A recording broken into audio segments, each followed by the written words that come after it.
소식 제가 알려드릴까요? 제 큰딸 시온이가 드디어 드라이브 라이센스 운전면허 펄밋을 지난주에 땄습니다. 기쁜 소식이죠? 기쁜 소식 맞나요? 네, 기쁜 소식인데 이 운전면허 펄밋을 따기 위해서는 운전교육을 받잖아요.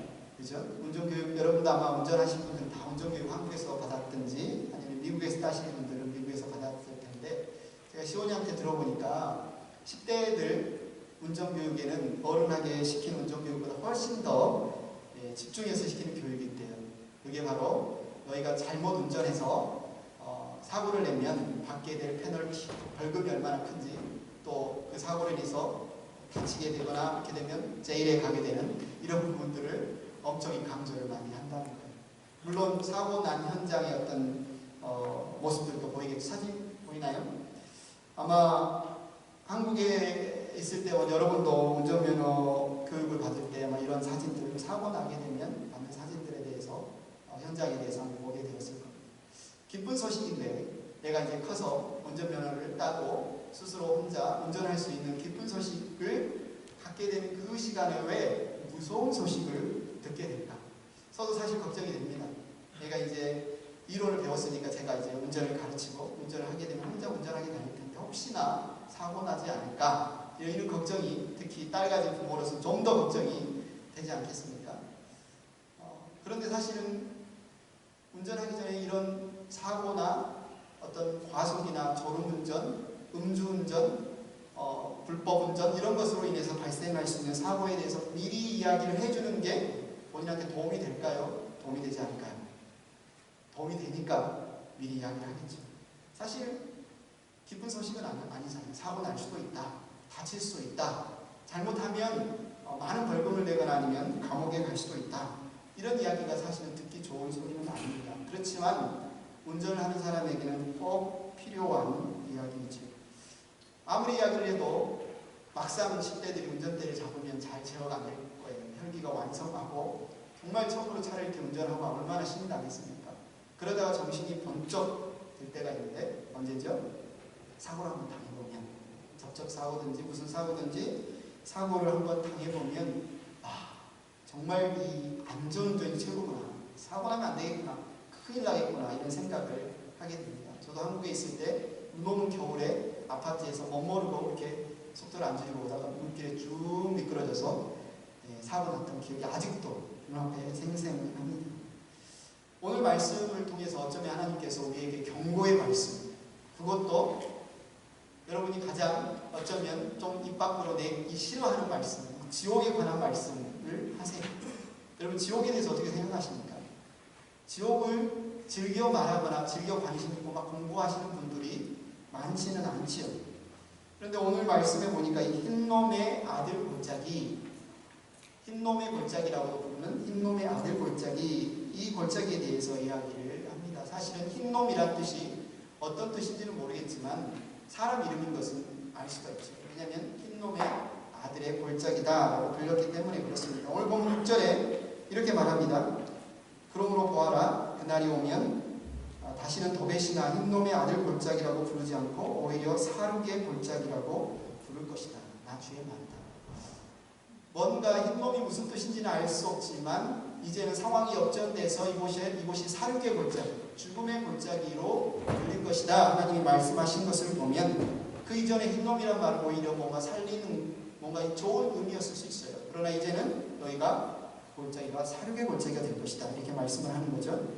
그런데 이 골짜기가 있었던 위치를 오늘 성경 본문 2절에 보면 하시드문 어귀에 있는 흰놈의 아들 골짜기라고 말하고 있어요. 네, 우리 세번역 성경에 보면 우리 행복한 교회에서는 이제 세번역 성경을 같이 보고 있는데 이렇게 설명이 되어 있습니다. 하시드문은 질그릇 조각의 문. 그러니까 하나님께서 에레미야에게 명령하셔서 토기장의 집에 가서 항아리를 하나 사라 라고 말씀하셨는데 이 하시드문 근처가 토기장이들의 영업장, 그죠? 이 보자기라든지 항아리들을 만드는 많은 가게들이 모여 있었고 한국의 아주 장인들도 그렇지 않습니까? 보자기를 열심히 빚어서 이렇게 살펴보다가 마음에 들지 않으면 어떻게 하죠? 깨트리죠. 과감히. 이건 내 수준의 미달이야. 과감히 깨트려서 이제 그렇게 깨트린 어떤 질그릇 조각들을 같이 모아서 버리는 곳이 아마 같은 장소였던 것 같아요. 흰놈의 골짜기 그곳에. 근데 그곳으로 가려면 가장 가까운 곳이 바로 하시드 문. 이 하시드 문, 다른 말로 질그릇 조각의 문이라고 불리는 이곳이었다는 거죠. 그러니까 질그릇 조각을 갖다 버렸을 뿐만 아니라 역사에 보면 그곳이 쓰레기장이었대요. 쓰레기들을 갖다가 모으는 장소. 근데 그냥 쓰레기뿐만 아니라 짐승이 죽으면 그 사체를 갖다가 버리는 곳, 또 사형수나 범죄한 사람들을, 사형을 집행한 사람들이 죽으면 이 흰놈의 골짜기에다 갖다 버려요. 요즘 날씨가 더워서 여러분도 아시겠지만 이 죽은 시체가 썩으면 당연히 벌레가 끌고 그곳에서 병균이 돌고 전염병이 옮을 수 있겠죠. 그래서 이걸 방지하기 위해서 이곳에 사람들이 불을 피웁니다. 그런데 이것을 얼마 동안 피우냐면 24시간 1년 내내 흰놈의 골짜기에 불을 지펴요. 이곳이 쓰레기장이고 이곳이 사체들, 사형수의 어떤 시체들을 태우는 곳이기 때문에. 그런데 이곳에서 유다 백성들이 가장 사악한 우상 숭배를 자행했습니다.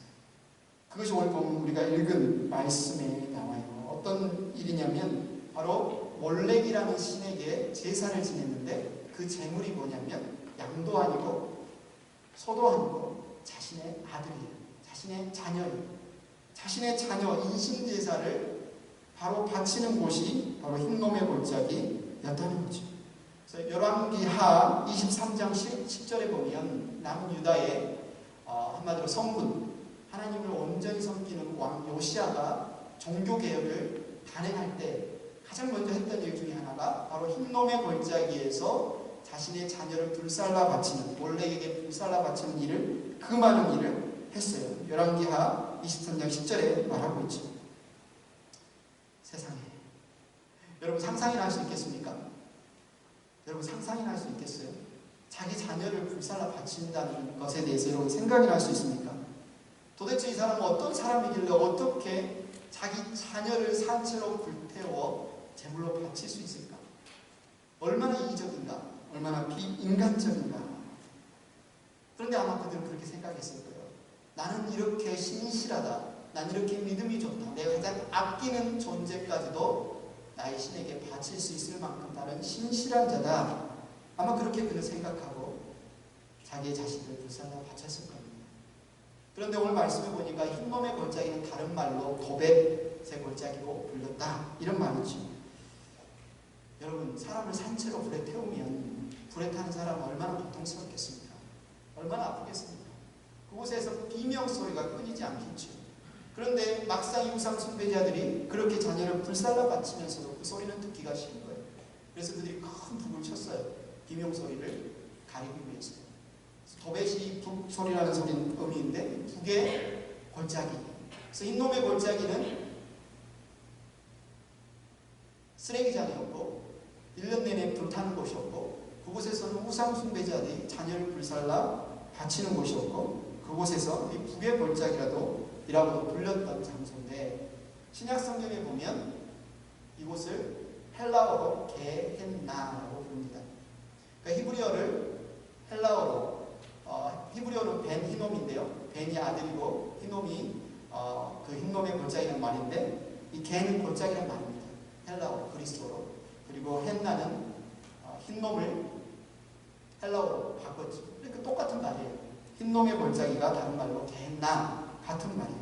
그런데 신약 성경에 한번 여러분이 보면 이 게헨나라는 말이 12번이 나옵니다. 그 중에서도 마태복음 10장 28절에 보면 예수님은 이 게헨나에 대해서 이렇게 말씀하고 있어요. 그리고 몸은 죽일지라도 영혼은 죽이지 못하는 일을 두려워하지 말고 영혼도 몸도 둘 다 지옥에 던져서 멸망시킬 수 있는 분을 두려워하리라. 우리 세번역 성경에서는 이 게헨나, 구약의 흰놈의 골짜기를 지옥으로 번역을 했습니다. 그래서 예수님은 이 게헨나에 대해서, 지옥에 대해서 뭐라고 설명하고 있냐면 하나님이 사람의 영혼뿐만 아니라 몸도 함께 게헨나에 던져서 멸망시킬 수 있는 분이다. 이렇게 설명을 하고 있습니다. 핵심은 뭡니까? 지옥에는, 게헨나에는 영혼만 던져지는 것이 아니라, 영혼만 가는 것이 아니라 몸과 영혼이 같이 던져져서 멸망당하게 된다 라는 거죠. 여러분이 한번 성경을 잘 보면 예수님을 믿는 사람만 부활하지 않습니다. 나중에 하나님이 최후의 심판을 하시기 전에 예수님을 믿는 사람이나 믿지 않는 사람이나 다 부활하게 되는데, 믿지 않는 사람은 역시 그들이 부활한 몸을 가지고 게헨나, 지옥에 가서 심판을 받는다는 거죠. 마가복음 9장 48절에서도 우리 주님이 이렇게 말씀하십니다. 게헨나에서는, 지옥에서는 그들을 파먹는 구더기들도 죽지 않고 불도 꺼지지 않는다. 너무나 고통스럽기 때문에 이 고통, 이 형벌이 끝났으면 좋겠다라고 생각하지만 절대로 끝나지 않는다는 거죠. 심지어 그들을 파먹는 구더기도 죽지 않고 그들이 겪는 고통도 끝나지 않는 영원한 형벌이 있는 곳이 바로 게헨나, 지옥이다. 근데 이 게헨나란 말, 지옥이란 말이 어디에서 왔다고요? 구약의 흰놈의 자기에서 왔다는 말이죠. 여러분 한번 이 사진을 보십시오. 오늘 말씀에 보면 하나님께서 예언자 에레미야에게 너는 토기장의 집에 가서 이 항아리를 하나 사라 라고 명령을 합니다. 이 항아리는 이 흙으로 빚은, 진흙으로 빚은 곳인데요. 보통 이제 예전 조선시대나 우리 사극에 보면 주막에서 주모 술 한 병 있을 때 이렇게 받는 병 있죠. 이 주둥이는 좁고 밑에는 이렇게 동그랗게 넓은 병, 그런 항아리를 샀습니다. 그리고 그 항아리를 하나 딱 들고 이스라엘을 대표하는 장로들 몇 명과 나이든 제사장들 몇 명을 데리고 흰놈의 골짜기로 에레미야가 같이 갑니다. 그리고 퍼포먼스를 보이는데 어떤 퍼포먼스를 보이냐면 이 항아리를 던져서 깨버려요. 아주 산산조각난, 여러분도 아마 그릇을 코레 이런 거 단단한 그릇 말고, 그죠? 잘 깨지는 그릇 이렇게 하면 박살나는 거 경험해보지 않았습니까? 완전히 박살납니다. 그리고 그 앞에서 11절 말씀을 그들에게 이렇게 선포합니다. 같이 한번 읽어볼까요? 시작. 그들에게 이렇게 전하여라. 만군의 주가 말한다. 토기 그릇은 한번 깨지면 다시 원상태로 쓸 수 없다. 나도 이 백성과 이 도성을 토기 그릇처럼 깨뜨려 버리겠다. 그러면 더 이상 시체를 묻을 자리가 없어서 사람들이 도배새까지 시체를 묻을 것이다. 오늘 이 본문, 우리가 읽은 본문의 말씀이 무슨 내용일까? 왜 하나님은 예레미야에게 항아리를 하나 사라고 했고, 유다의 장로들과 제사장들을 데리고 그것도 특별한 장소, 흰놈의 골짜기, 도배새 골짜기, 쓰레기장, 24시간 1년 365일 불이 꺼지지 않는 곳, 우상 숭배자들이 자신의 아들, 딸을 불살라 바치던 곳, 그곳으로 가서 그 항아리를 깨뜨리고 이런 말을 하라고 했습니다. 간단히 말하면, 문맥을 파악하면 이 유다 백성 너희들도 이 깨어진 항아리처럼 산산조각날 것이다, 이런 신세가 될 것이다, 이런 말씀이잖아요. 근데 왜 이런 신세가 되었을까? 유다 백성들은 도대체 왜 이런 신세가 되었을까? 오늘은 세 가지로 오늘 보면 이야기를 해줍니다. 첫 번째, 그들이 하나님을 버렸기 때문이다. 오늘 4절에 이야기하죠. 이것은 그들이 나를 저버리고.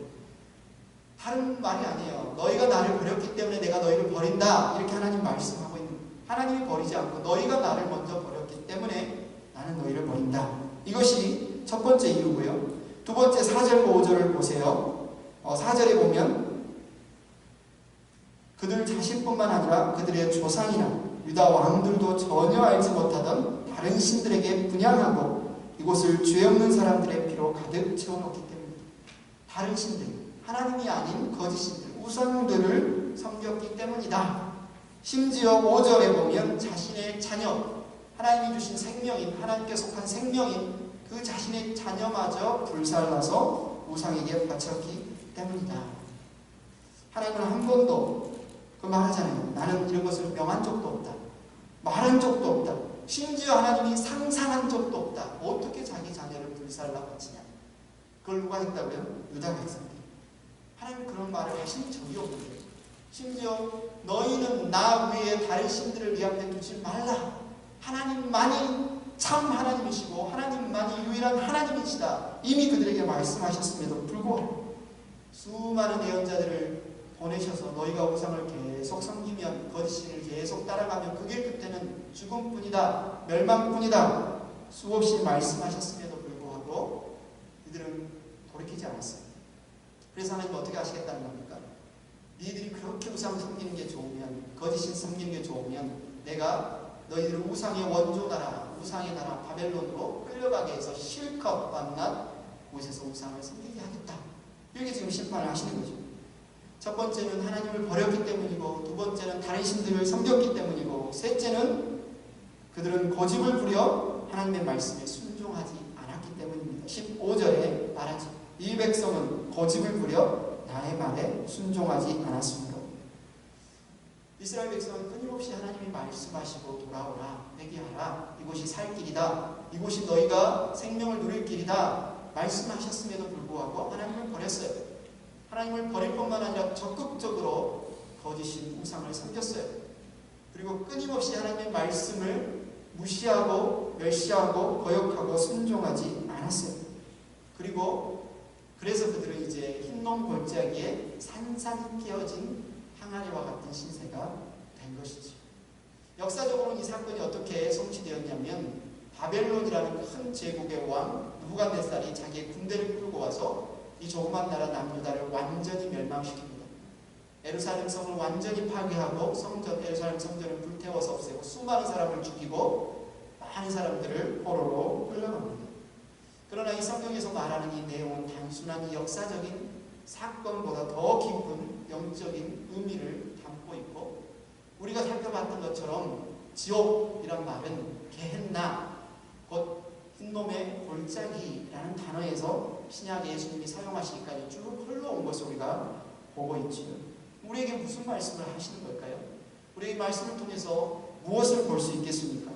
하나님을 버리고 다른 신들을 섬기며 하나님의 말씀을 불순종하면 너희는 영원히 꺼지지 않는 불, 영원한 형벌을 받는 곳 게헨나에서 고통을 받을 것이다.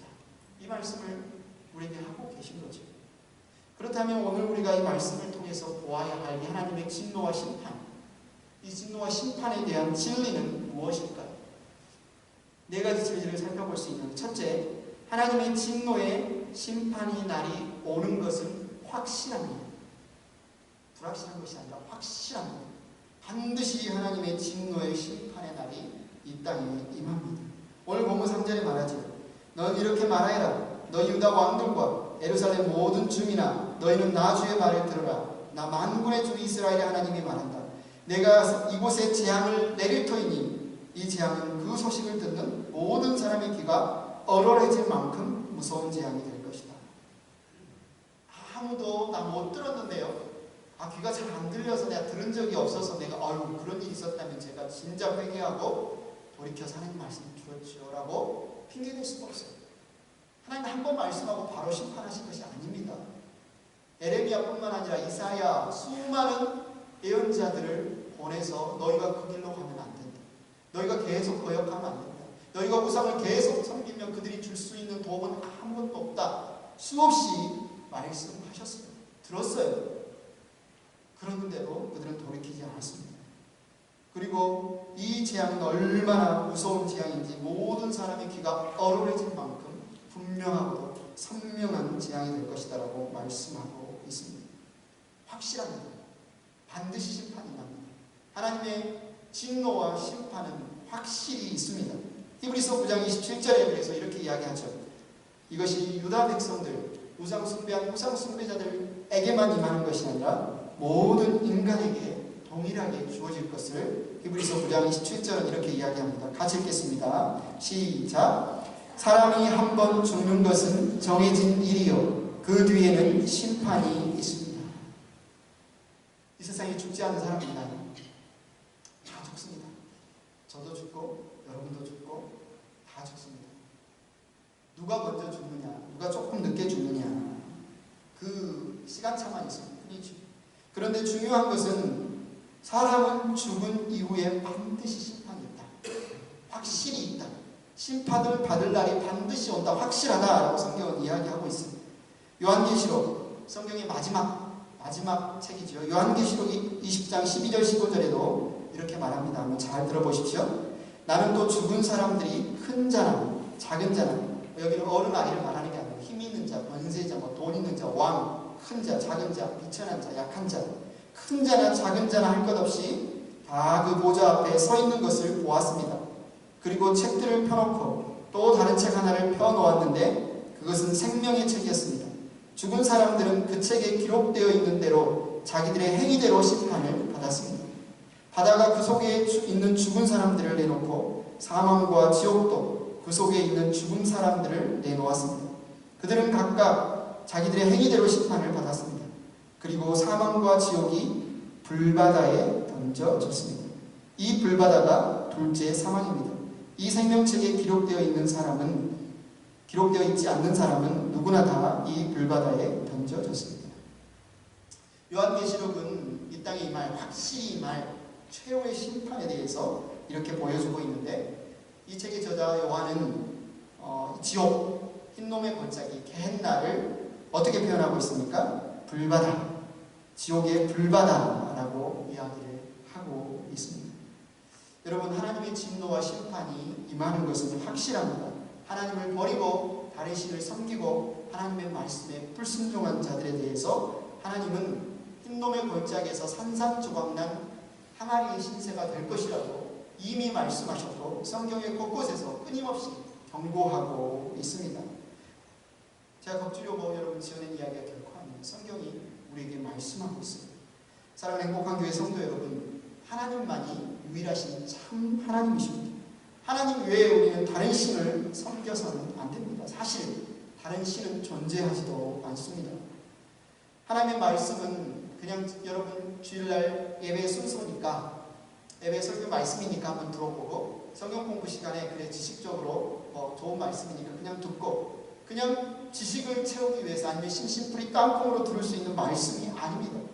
하나님의 말씀에는 우리의 생과 사, 영원한 형벌과 영원한 생명의 길이 나와 있습니다. 하나님의 말씀에 여러분 귀 기울여 듣고 순종하시기 바랍니다.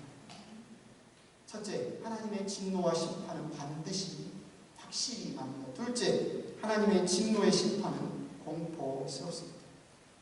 여러분, 무섭다라는 영어 단어가 terrible이라고 하죠. 참 무섭다. 그러나 이 무서운 것보다 훨씬 더 무서운 것을 horrible이라고 합니다. 공포스럽다라는 말이죠. 오늘 본문 7절과 9절을 한번 보십시오. 7절과 9절의 말씀을 보십시오. 얼마나 공포스럽습니까? 공포 그 자체 아닙니까? 사람들이 칼에 찔려 죽고, 사람들이 목숨을 노리는 사람들의 손에 죽고, 그 시체는 공중의 새와 들짐승들의 먹이가 되고, 온 곳이 불바다가 되고 폐허가 되고, 사람들이 조롱하고 비웃음거리가 되고, 둘러싸서 포위돼서 먹을 것이 없어서 심지어 자기의 자식들을 잡아먹고 이웃이 서로 잡아먹게 될 것이다. 여기저기 시체들이 굴러다닙니다. 매장하지 못해서 들깨가 물어뜯습니다. 공중의 독수리가 쪼아먹습니다. 말로 표현할 수 없는 공포스러운 모습입니다. 에레미야 애가를 보면 이스라엘, 유다 가운데 이것이 실제로 실현되었으며 실제로 일어났음을 우리는 볼 수 있습니다. 어떻게 이런 일이 일어났을까? 어떻게 이런 공포스러운 일이 일어났을까? 유다가 재수가 없어서 그랬을까요? 유다가 약속이기 때문에 힘이 없어서 강대국인 바벨론에 어쩔 수 없이 잡아먹혀서 이런 일이 일어났을까요? 아닙니다. 하나님께서는 수많은 예언자들을 통해서 미리 말씀하셨어요. 너희가 나를 버리고 거짓신을 섬기는 그 자리에서 돌아오지 않으면, 내가 너희에게 제시한 이 생명의 길로 돌아오지 않고 계속해서 멸망의 길로 간다면 너희의 마지막은 어떻게 될지 내가 말하겠다. 끊임없이 하나님은 그들에게 말씀하셨습니다. 그러나 그들은 오늘 성경 본문 15절이 명확하게 이야기하는 것처럼 자기 고집대로, 우리가 지난주에 나눴던 것처럼 악한 마음에서 나온 자기 고집대로 끝까지 죽을 길을 찾아갔습니다. 신약 성경에는 이 게헨나, 지옥을 말하는 게헨나라는 단어가 12번이 나오는데 그 중에 11번을 예수님께서 사용하십니다. 예수님이 지옥이라는 단어를 11번 사용하셨다고요. 여러분이 아마 마태복음 5장에서 이 말씀 생각날 거예요. 너의 두 눈이 죄를 범하거든, 범죄하거든 두 눈을 빼어버리라. 눈 없이 죄를 짓고 지옥에 가는 것보다 눈 없이 천국에 가는 것이 나을 것이다. 너의 오른손이 죄를 범하거든 오른손을 잘라버리라. 건강한 온전한 신체를 가지고 지옥에 가는 것, 게헨나에 가는 것보다 천국에 가는 것이 100번 낫다. 이렇게 말씀하십니다. 신약 성경에서 말하는 이 게헨나라는 곳은 두 가지 특성을 가지고 있는데, 첫 번째, 이 이 게헨나는 한번 들어가면 다시는 나올 수 없는 영원한 곳이라는 거죠. 가서 회개하고 아니면 가서 뭔가 용서받고 다시 취소, 사면, 면제받을 수 있는 곳이 아니라는 말입니다. 한번 게헨나에 들어가면, 한번 지옥에 가면 영원히 돌아올 수 없는, 나올 수 없는 곳이 게헨나인데, 이 영혼이 들어간 이곳에서 무슨 일이 일어나냐면 형벌을 받는다. 영원한 형벌. 그래서 게헨나 지옥은 영벌의 장소라고 말하죠. 마태복음 25장 46절 예수님이 이렇게 말씀하십니다. 그리하여 그들은 영원한 형벌로 들어가고 의인들은 영원한 생명으로 들어갈 것이다. 왜 하나님께서 그런데 이런 곳을 만드셨을까? 이 지옥, 불타는 것, 이것을 왜 영원한 형벌의 장소 왜 만드셨습니까?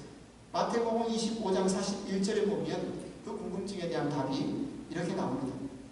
저주받은 자들아, 내게서 떠나서 악마와 그 졸개들을 가두려고 준비한 영원한 불 속으로 들어가라. 사실 하나님께서 이 지옥을 게헨나를 인간을 위해 마련한 것이 아닙니다. 루시퍼, 사탄이라고도 불리는 타락한 천사들, 악마들, 그 졸개들을 가두려고 준비했다고 성경은 이야기하고 있어요. 그런데 어쩌다가 인간이 이곳으로 가게 되었을까?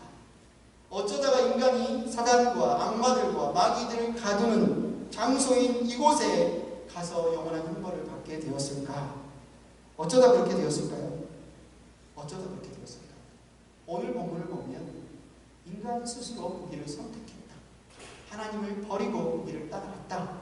그렇게 이야기를 하고 있습니다. 오늘 보면 4절 보십시오. 이것은 그들이 나를 저버리고 생명의 길을 버리고 살 길을 버리고 이곳을 남의 나라처럼 만들어놓고 하나님이 인도하셔서 하나님의 말씀으로 하나님이 약속한 적과 꿀을 흐르는 땅으로 인도해 주셨는데 하나님께 낯선 땅을 만들어버렸어요. 생명이 넘치는 곳인데 은혜가 넘치는 곳인데 이들이 하나님을 버리고 악마를 따라 사탄을 따라 거짓신을 따라 살아가다 보니 그곳이 하나님께도 낯선 곳이 되었습니다. 뭐라고 이야기합니까? 이곳을 죄 없는 사람들의 피로 가득 채워놓았다. 사람들이 영원한 생명의 하나님을 버렸습니다. 생명과 은혜가 넘치던 나라를 전혀 다른 하나님조차도 낯설게 느껴지는 나라로 만들어버렸습니다. 죄 없는 사람들의 피로 가득 채워진 집과 나라로 만들어버렸어요. 그뿐만이 아니라 5절에 보면 심지어 자기 자식을 제 몸으로 낳은 자기 자식을 불살라 바치는 그런 일까지 자행했습니다. 아무리 생각해도 이해가 되지 않잖아요. 여러분이라면 하라고 해도 할 수 있겠어요? 어떻게 자기 자식을 산채로 불살라 태웁니까? 도대체 어떻게 이런 일을 할 수 있을까요? 그리고 우리가 계속해서 말씀을 보았던 것처럼 하나님은 에레미야뿐만 아니라 많은 예언자들을 통해서 경고했어요. 그 길로 가면 안 된다. 그 길로 가면 망한다. 내 말을 듣고 돌이켜라. 회개해라. 내가 살 길을 알려주겠다. 그런데 왜 그들은 듣지 못했을까? 그들은 왜 돌이키지 않았을까? 왜 회개하지 않았을까? 왜 그랬을까요? 왜 자기 자녀를 불살라 바쳤을까요? 생각해 보세요. 그 길이 죽을 길인 줄 알면, 그 길이 망할 길인 줄 알면 그들이 그랬겠습니다. 그들은 그 길이 잘 살 길이라고 믿었기 때문에 그 길을 선택한 겁니다. 내게 가장 소중한 것을 바치면 더 좋은 것을 주겠지. 내게 가장 소중한 아들을 바치면 내게 더 많은 자녀를 주겠지. 10배, 30배 더 많은 풍년으로 거둬들이고 내가 자식 하나를 불태워 바치면 더 많은 자녀를 낳을 수 있다고 그들은 믿었기 때문에 그렇게 했을 겁니다. 여러분 무섭지 않으십니까? 공포스럽지 않으세요? 저는 이들의 생각 자체가 더 무섭고 더 공포스럽습니다. 그들의 탐심, 그들의 욕심이 그들의 가정을, 그들의 사회를 이미 지옥으로 만들었다는 겁니다. 하나님은 그 지옥의 길에서 회개하고 돌이키지 않은 그들에게 뭐라고 말씀하십니까? 너희가 너희의 자녀를 그렇게 불살라 바치냐? 너희들이 하는 행위를 내가 두 눈으로 보게 하겠다. 그래서 9절 말씀 뭐라고 그들에게 심판을 하세요? 그들은 목숨을 노리는 원수에게 포위되어 공경에 빠지면 그들은 제 자식들을 잡아먹고 이웃끼리도 서로 잡아먹을 것이다. 하나님이 괜히 지금 심술 부려서 이들을 지금 이런 상황에 만들어 놓은 게 아닙니다. 이미 그들은 그들의 탐심과 그들의 욕심으로 자신의 자녀를 불살랐습니다. 죽였습니다. 자신의 욕심을 채우려고 죄 없는 이웃의 피를 흘렸습니다. 이미 그들은 생명의 길을 버리고 멸망의 길을 걷고 있었습니다. 이미 그들의 가정과 이미 그들의 도성과 이미 그들의 도시를 지옥으로 만들고 있었습니다. 하나님은 그들이 하고 있는 그 모습을 그 삶 자체를 두 눈으로 목도하도록 경험하도록 하신 것 뿐입니다. 하나님의 진노와 심판은 확실하고 하나님의 진노와 심판은 공포스럽고 셋째, 하나님의 진노와 심판은 정당합니다. 정당하다는 말은 지나치지 않고 공정하다는 말입니다. 하나님은 끊임없이 예언자들을 보내서 말씀하셨지만 그들은 오히려 예언자들을 잔인하게 핍박하고 잔인하게 죽였습니다. 그들은 하나님을 버리고 다른 신들을 섬겼습니다. 그들은 자신의 이기심, 자신의 욕심을 채워줄 신들을 찾았습니다.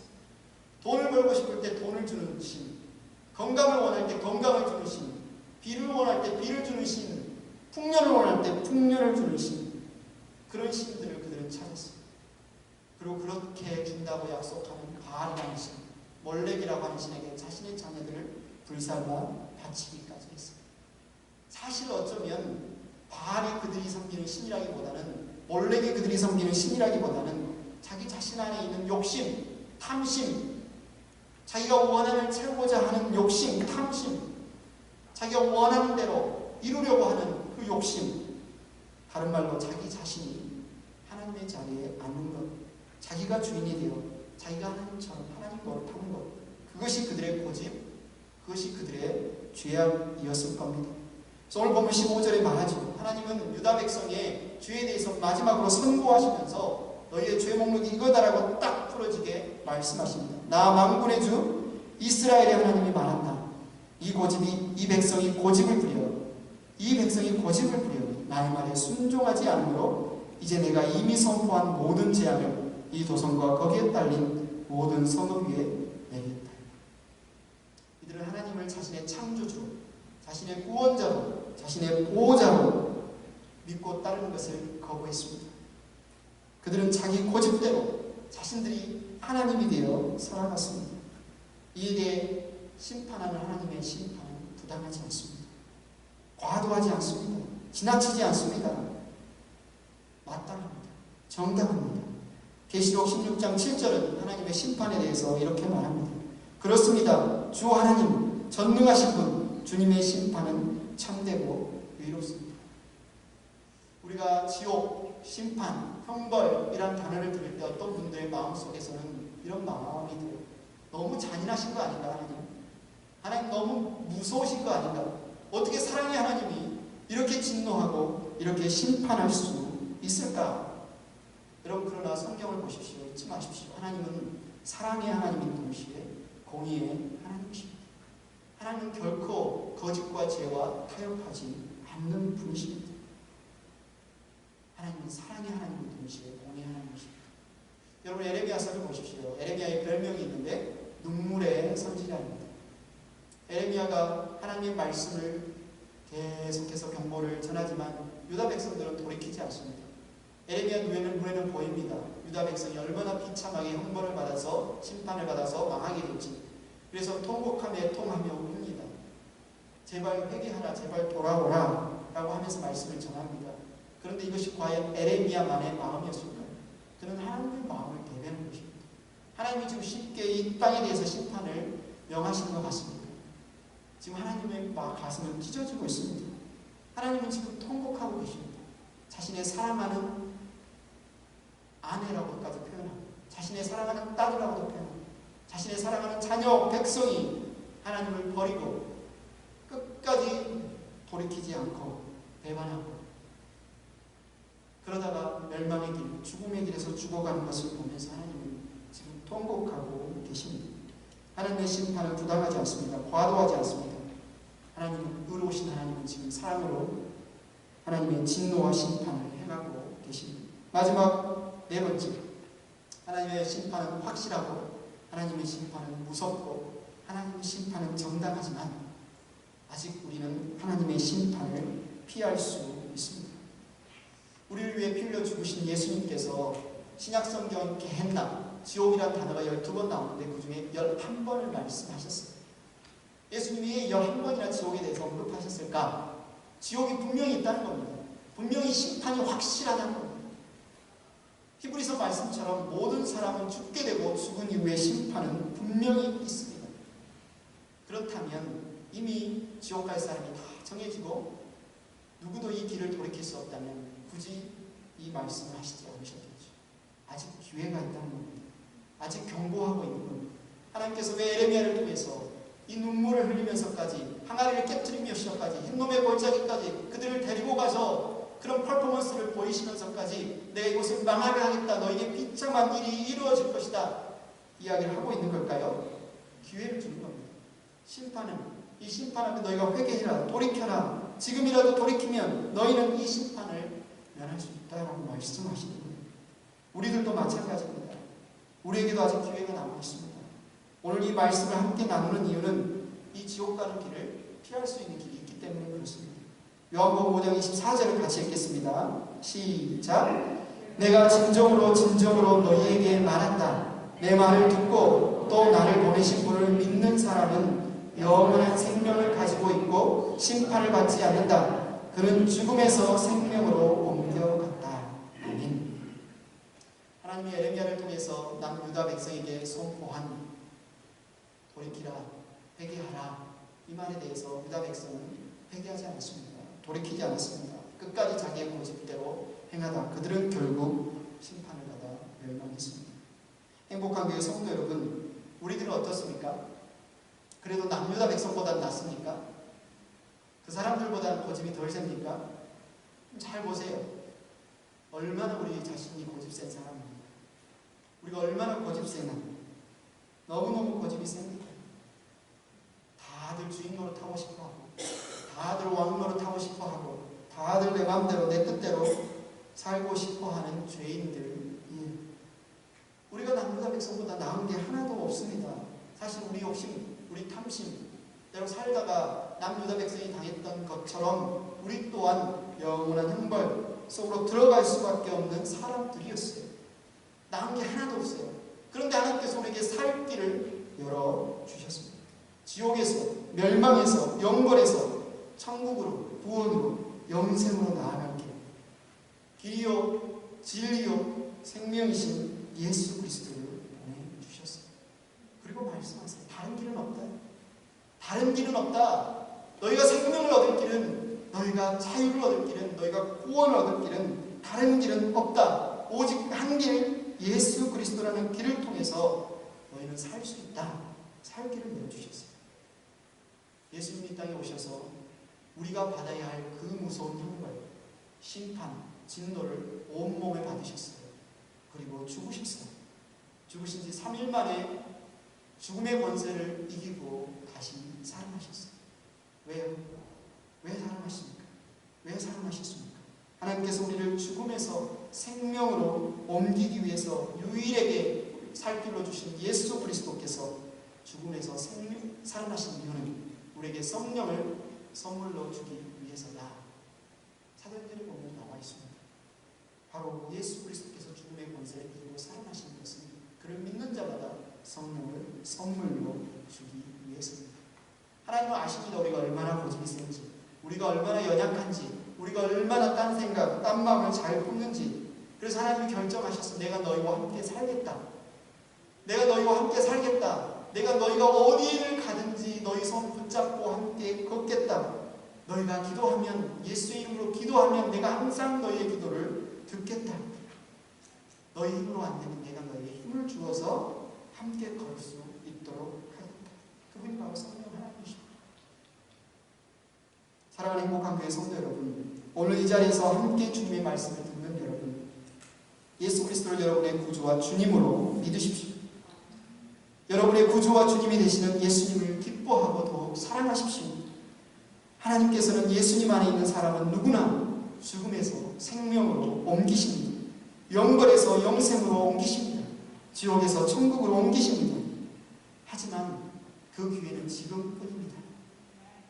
항아리가 한번 깨지면 산산조각난 항아리는 다시 원상태로 회복했을 수 없습니다.